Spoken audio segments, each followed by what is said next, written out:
Di zamanku tidak ada yang begini-begini. Para nelayan juga punya hak untuk mencari ikan. Kalau tidak boleh melaut di situ, itu melanggar hak orang mencari pendapatan. Saya yakin Prabowo itu orang yang tegas dan tidak punya rasa takut selama untuk membela daripada republik ini. Dulu oligarki atau konglomerat itu berada dalam pengawasan saya. Mereka tidak bisa semaunya bikin ini itu tanpa restu daripada pemerintah. Saya juga senang bisa bicara di podcast ini. Maksud saya podcast. Podcast itu zamanku dulu, penak zamanku tuh.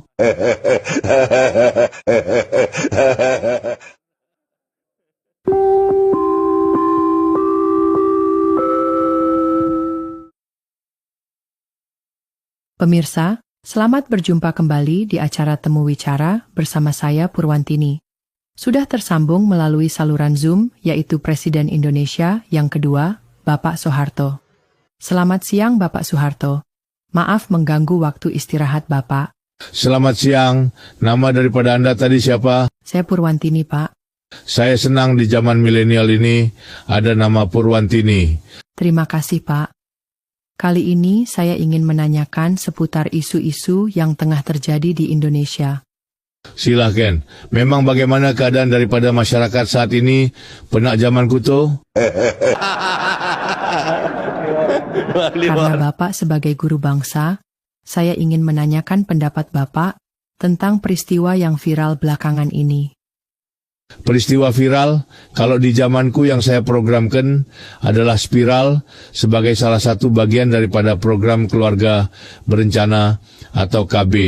Oh iya, apa KB 2 anak cukup masih dijalankan oleh pemerintah sekarang? Itulah Pak. Sekarang bukan 2 anak cukup, tapi pegawai negeri di satu kota ada yang dibolehkan untuk punya istri lebih dari 1 atau 2. Wah, itu tidak bagus. Saya sendiri saja dulu sangat setia kepada Ibu Tin. Pegawai negeri jangan poligami lah. Tidak bagus itu. Nanti kalau kekurangan daripada uang untuk istri muda, ujung-ujungnya korupsi. 1 istri sudah cukup. Jangan poligami. Begitu ya Pak? Oke, sekarang saya mau menanyakan pendapat Bapak tentang pagar laut yang baru viral. Bagaimana menurut Bapak? Saya sempat mengikuti beritanya di medsos, dan ini memang masalah yang sebenarnya serius.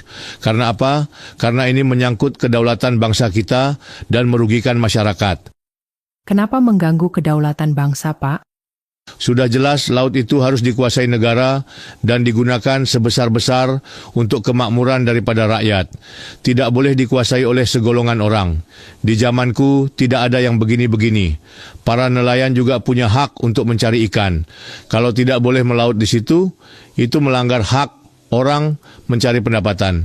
Ini masalah yang sangat serius. Kenapa pemerintah sebelum pemerintahan Prabowo bisa lalai terjadi seperti ini, Pak? Bahkan sudah terbit sertifikatnya loh, Pak. Wah, itu harus ditanyakan kepada yang bersangkutan. Karena kalau sampai keluar izin, apalagi HGB dan SHM itu melibatkan aparatur negara. Dan untuk menindak ini sangat mudah. Diusut saja dari kepala desa, ke kecamatan, sampai provinsi, dan sampai ke pejabat yang menerbitkan surat itu. Mudah kok. Untuk masalah yang sangat gamblang, tidak mungkin pemerintah waktu itu lalai. Selidiki saja biar kedapatan ada terlibat atau tidak. Jadi Bapak setuju bahwa Pak Prabowo harus menyelesaikan masalah ini sampai tuntas? Sangat setuju, dan saya sangat kenal karakter daripada mantu saya. Saya yakin Prabowo itu orang yang tegas dan tidak punya rasa takut selama untuk membela daripada republik ini. Dia itu orangnya tegas, siapapun yang melecehkan republik ini akan dipukul habis oleh Prabowo. Saya sangat tahu karakter Prabowo. Maaf Pak Harto, pagar laut itu dikaitkan dengan PSN yang namanya PIK 2. Sedangkan proyek PIK kan sudah dimulai zaman Anda berkuasa? Memang zaman saya sudah ada PIK, tapi Anda boleh cari jejak digital saya tentang proyek itu. Saya pernah minta aguan, kalau bikin proyek jangan bikin gaduh. Saya juga sampaikan bahwa kalau mau bangun proyek PIK, jangan sampai bikin banjir ke wilayah masyarakat sekitarannya. Jangan sampai tol ke bandara kebanjiran. Jangan sampai merugikan nelayan. Bapak sangat memperhatikan nelayan ya? Sudah pasti, di zaman saya itu, saya bentuk daripada yang namanya kelompok pencapir. Dan saya juga sering menyelenggarakan temu wicara dengan para petani dan nelayan. Di situ saya bisa mendengar langsung apa yang dikeluhkan masyarakat. Jejak digitalnya sangat banyak. Anda dulu kalau sering nonton TVRI pasti tahu.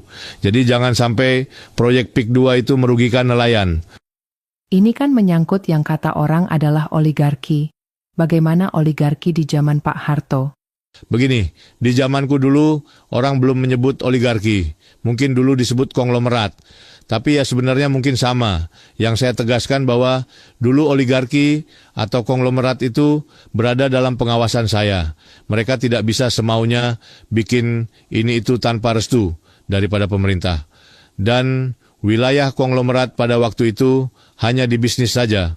Mereka tidak saya izinkan untuk turut campur urusan daripada politik. Dengan begitu stabilitas nasional dapat tercapai karena untuk urusan daripada politik tidak dirusuhi. Kalau sekarang sudah campur baur ya, urusan politik dan oligarki, dulu saya silahkan konglomerat bikin perumahan elit, tapi jangan lupa saya juga punya program Perumnas yang jumlahnya sangat banyak. Coba kalau saudara Purwantini berkunjung ke kota-kota di Indonesia, pasti ada Perumnas di situ. Pada waktu itu, masyarakat sangat terbantu untuk dapat membeli daripada rumah melalui program KPR. Dan harganya dulu tidak semahal sekarang. Saya dengar-dengar harga rumah sekarang mahalnya minta ampun ya. Piye, penak zamanku toh? Oligarki ikut campur ke politik itu zaman Jokowi ya, Pak? Waya ndak tahu kok nanya saya, ya tanyakan saja kepada yang bersangkutan. Apa saran Bapak untuk penyelesaian pagar laut ini, Pak? Masalah pagar laut ini harus diselesaikan sampai tuntas, agar tidak menimbulkan ekses yang tidak baik bagi kedaulatan dan penegakan hukum di Republik ini. Jangan sampai masalah ini hilang begitu saja tanpa diselesaikan. Untuk oligarki, saya berpesan, coba kalau di PIK 2, itu jangan hanya bangun rumah elit yang mahal, tapi harus ada juga rumah untuk rakyat. Perbandingannya kalau ada satu rumah elit, harus ada 2 rumah sederhana, dan 3 rumah sangat sederhana. Karena pada dasarnya negara ini harus hidup bersama dan berdampingan. Jangan eksklusif supaya kita bisa hidup rukun sesuai daripada semboyan kita Bhinneka Tunggal Ika. Baik, terima kasih Bapak. Kalau berkenan besok kita berbincang-bincang lagi membahas kejadian lain di negara ini. Karena kami butuh pemikiran Bapak sebagai guru bangsa. Sama-sama. Saya juga senang bisa bicara di podcast ini. Maksud saya podcast. Podcast itu zamanku dulu, hehehehe. Dulu orang beli podcast tapi terkontrol. Sekarang malah pada main judi online sampai ada yang bunuh diri. Negara harusnya bertindak, jangan membiarkan, apalagi untuk keuntungan berpolitik. Dulu podcast duitnya untuk sosial, bukan untuk logistik politik. Baik Bapak, lain waktu kita adakan temu wicara lagi. Terima kasih. Penak zamanku tuh.